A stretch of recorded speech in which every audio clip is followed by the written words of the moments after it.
कुशीनगर जनपद के नगर पंचायत खड्डा में एक दुकान को लेकर दो पक्ष हुए आमने सामने। विवाद को देखते हुए एसडीएम खड्डा अरविंद कुमार ने बाजार में ही कोर्ट लगाकर दोनों पक्षों की दलील सुनी, जिसमें यह निर्णय लिया गया कि दोनों पक्ष मामला सुलझने तक अपने अपने ताले को हटा दें। दोनों पक्षों के ताला हटने के बाद उप जिलाधिकारी खड्डा के निर्देश पर सरकारी ताला लगाकर दुकान को सील कर दिया गया तथा दुकान की निगरानी के लिए अधिशासी अधिकारी खड्डा को सौंप दी गई। उसके बाद 9 नवंबर 2020 को दोनों पक्षों को न्यायालय में साक्ष्य प्रस्तुत करने का निर्देश दिया गया। दुकानदार प्रेम लाल का कहना है कि आबादी की भूमि में एक दुकान मेरा भी है, जिसमें मैं गैस चूल्हा रिपेयरिंग का कार्य करता हूं, तथा यह आबादी की जमीन है जिसके कारण मैं मालिकाना हक का दावेदार हूं। वहीं नासिर लारी ने बताया कि यह कटरा मेरे पिता स्वर्गीय ताहिर लारी द्वारा बनवाया गया है। प्रेमलाल सिर्फ हमारे एक किराएदार हैं जो खामोखा दुकान पर अपने हक का दावा कर रहे हैं। ये हमारे एक किराएदार थे जो विगत 1 साल के करीब ऊपर से किराया नहीं दे रहे थे, जिनसे बार बार किराया मांग जाने पे वो कहते थे कि मैं किराया देने में असमर्थ हूँ, मैं जल्दी इसको खाली कर दूँगा। वो आए दिन 1 महीना 2 महीना 3 महीने का समय मांगते रहते थे और मेरे द्वारा उनको समय बार बार करीब 4-5 बार दिया भी गया।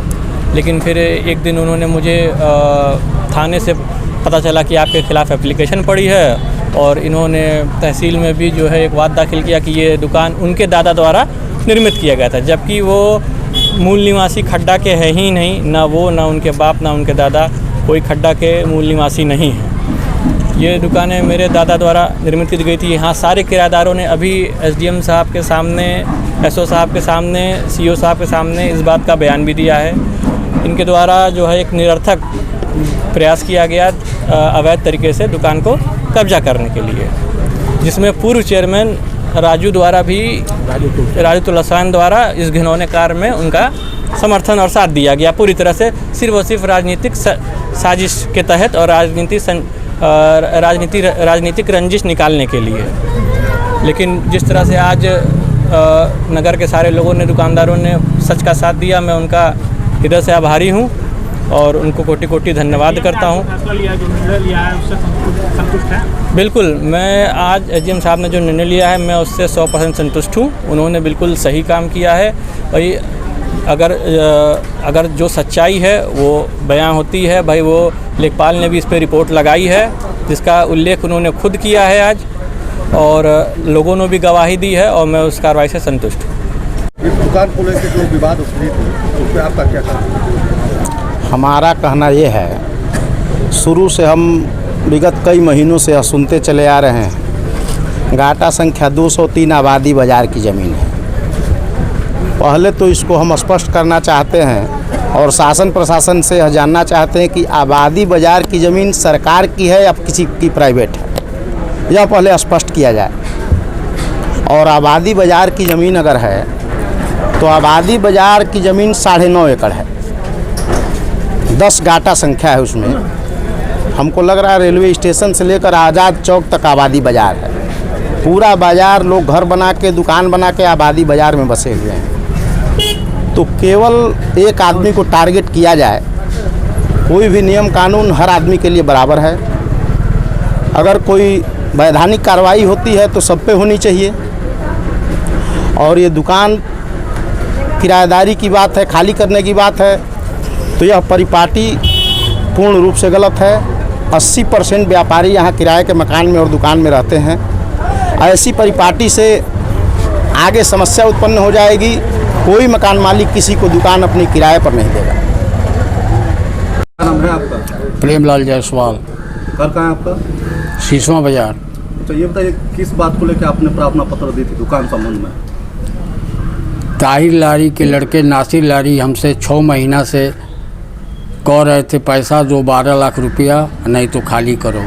हमने कहा कि 12 लाख रुपया लेंगे तो आप रजिस्ट्री करेंगे, तो कहते रजिस्ट्री नहीं करेंगे। तो हमने खाली नहीं किया और यह धमकी, दुकान बंद करके जो घर चले गए, रात को ताला तोड़कर अपना ताला बंद कर दिए। उसमें अधिकारियों की कार्रवाई के लिए मैं 5 दिन तक दौड़ता रहा, कोई सुनने को तैयार नहीं। मैं 67A के तहत एसडीएम साहब के वहाँ मुकदमा किया हूँ। कितने दिनों से आप रहते हैं वहाँ पे? अरे मोटा मोटी 20-25 साल हो गया है मुझको रहते हैं। और मैं एसडीएम कोर्ट में मुकदमा किया हूँ सर ए के तहत कि सरकार संपत्ति सरकारी है, मगर मैं चकबंदी के पहले से इसमें काबिज हूँ और अपना परिवार का पोषण करता हूँ। उसके बाद साहब बोले कि ठीक है। उसके बाद मुकदमा करने के 5 रोज़ 4 रोज़ बाद वो ताला मार दिया। साहब को आकर बताए, पूरा अधिकारी को हमने लिखित प्रमाण पत्र लोगों को दिया, मगर कोई सुनवाई नहीं हुई। क्या आपने मतलब उससे पहले जब ताहिर लारी जिंदा थे, हाँ, उस समय कोई पैसा वैसा दिया था क्या? किराया लेते थे। सिर्फ किराया देते? हाँ, सिर्फ किराया लेते थे। लारी के मर जाने के बाद लारी साहब को साल भर हो गए मरे। उसके बाद यह 6 महीना तक किराया ये भी लिया और उसके बाद यह एम बना कर लगा पैसा मांगने। 8000 स्क्वायर फुट 12 लाख मेरी दुकान का कीमत लगाया। मैंने कहा रजिस्ट्री करिएगा, तो कहता रजिस्ट्री नहीं करूँगा। तो हमरा किस बात का पैसा दूंगा? तब मैं 67 के तहत सरकारी संपत्ति को ओपन किया। पंचायत खड्डा में आज दुकान को लेकर विवाद हुई थी, प्रेमलाल जायसवाल की दुकान को। वहाँ पे आप मौजूद थे, अधिकारी भी मौजूद थे, उस पर उनके कार्रवाई पे आपको क्या करना? देखिए, आज चूँकि उप जिला अधिकारी महोदय ने एक दुकान पे कार्रवाई की है, लेकिन मैं सिर्फ उस दुकान की बात नहीं करूँगा। मैं पूरा जो आज नासिर लारी के कब्जे में पूरी ज़मीन जो है सार्वजनिक ज़मीन, मैं उस पूरी ज़मीन की लड़ाई लड़ रहा हूँ। गाटा संख्या 303 में 1.125 हेक्टेयर की जो भूमि है वो सार्वजनिक है और उस पर नासिर लारी के परिवार का कब्जा है। और नासिर लारी ने अभी लॉकडाउन के अंतर्गत बाउंड्री चला करके खाली ज़मीन पर भी कब्जा किया है। लेकिन यहाँ प्रश्न ये उठता है कि नासिर लारी खड्डा के वर्तमान नगर पंचायत अध्यक्ष रुखसाना लारी के पुत्र हैं और वर्तमान नगर पंचायत अध्यक्ष ही सरकारी ज़मीनों की ट्रस्टी हैं और संरक्षक हैं। तो सरकारी ज़मीन की ट्रस्टी और संरक्षक अध्यक्ष होते हुए, भूमि प्रबंधन समिति के अध्यक्ष होते हुए, उनके पुत्र के द्वारा 4 लोगों को रजिस्ट्री बैनामा सरकारी ज़मीन का कर दिया गया और उसके बाद से बाकी जो दुकानदार हैं उनसे लाखों रुपए की मांग की जा रही है या लाखों रुपए ले करके दुकानें बेची जा रही हैं। तो यह सब जो हो रहा है, मेरा विरोध इन सारे चीज़ों को लेकर के है कि आखिर में नगर पंचायत अध्यक्ष के पद पर रहते हुए जहाँ उनको सरकारी ज़मीन की सुरक्षा करनी चाहिए, वहाँ उन्हीं के पुत्र के द्वारा और उनके हस्ताक्षर से मानचित्र स्वीकृत करके ज़मीनों को बेचा कैसे जा रहा है। मेरी शासन और प्रशासन से लगातार यही मांग है कि जो सार्वजनिक ज़मीन है उसका उपयोग सार्वजनिक होना चाहिए, सार्वजनिक हित में होना चाहिए। नगर पंचायत की बहुत सी योजनाएं हैं, बहुत से कार्य हैं जो उन ज़मीनों पर किए जा सकते हैं। तो मेरी शासन और प्रशासन से सिर्फ यही मांग है कि जो ज़मीन आज नगर पंचायत अध्यक्ष के परिवार के कब्जे में है और सार्वजनिक है, उसको उनके कब्जे से मुक्त कराकर उसका सार्वजनिक उपयोग किया जाए। वहाँ पे जितनी भी मकानें जो बनवाई गई हैं वो लगता है कि ये सब अवैध हैं? नहीं, इसका तो निर्धारण प्रशासन करेगा, राजस्व विभाग करेगा और जांच चल रही है। मैंने माननीय मुख्यमंत्री जी के यहाँ शिकायत की थी और भी कई जगह पे मैंने शिकायत की थी, उसके परिप्रेक्ष्य में जांच भी चल रही है। माननीय सभासद यहाँ के हैं, उन्होंने भी शिकायत की है, कई स्तर से उसकी जांचें चल रही हैं। तो लगातार इस मामले को राजनीति बता रहे हैं, कह रहे हैं कि राजनीति की जो है तुष्टिकरण हो रही है, इसको लेकर के नहीं, देखिए, राजनीति का प्रश्न ही नहीं है और इस मामले में कोई राजनीति नहीं है। यदि नगर पंचायत अध्यक्ष के पास या उनके पुत्र के पास उस कब्जे के कोई पेपर हैं, कब्जे का कोई अभिलेख है, कोई सबूत है, कोई साक्ष्य है, तो वो न्यायालय में प्रस्तुत कर सकते हैं।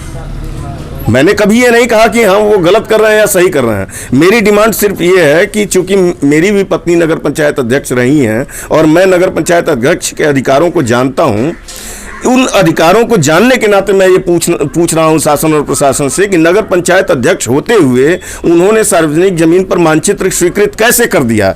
नगर पंचायत अध्यक्ष होते हुए उनके पुत्र के द्वारा 4 लोगों को रजिस्ट्री बैनामा कैसे कर दिया गया, जबकि वो जमीन सार्वजनिक है? रजिस्ट्रार ने कैसे सार्वजनिक जमीन का रजिस्ट्री बैनामा करने की अनुमति दे दी?